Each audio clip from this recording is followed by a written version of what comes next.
da cammello, sui fianchi aveva una cintura a couronne, al mangiava cavalette e la messa servaca.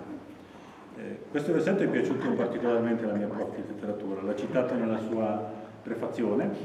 Effettivamente è Giovanni vestito da profeta, perché i profeti vestivano in quel modo lì, quindi di nuovo il collegamento con i profeti dell'Antico Testamento. Per noi 2000 anni dopo è facile da raccontare, perché sembra evidente, no? Che c'era l'Antico Testamento e il Nuovo Testamento, ma loro lo stavano scrivendo in quel momento e non sapevano che stavano di scrivere la parola di Dio. E quindi non era evidente che dei cristiani prendessero delle scritture ebraiche per farsele proprie. È una cosa nuova che stava facendo Marco. È stato il primissimo in assoluto, perché precedentemente a lui esistevano solo le lettere dell'Apostolo Paolo, che erano state mandate a gente in giro per il Mediterraneo. Ma è il primo scritto che non sia una lettera, che diventa poi la parola di Dio, diventa Vangelo.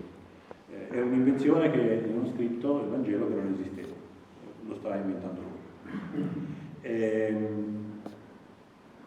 Quello che fa il Giovanni Battista, il battezzatore, battezzare in remissione dei peccati, in perdono dei peccati, pardonare i peccati, in realtà lo poneva in concorrenza con quello che succedeva nel Tempio. Nel Tempio c'era suo padre, perché lui era figlio di un sacerdote che lavorava nel Tempio a offrire sacrifici per farsi perdonare i peccati. Quindi il figlio, Giovanni, si metteva in concorrenza con il lavoro che stavano facendo nel Tempio gli ebrei. Passiamo al terzo pezzo.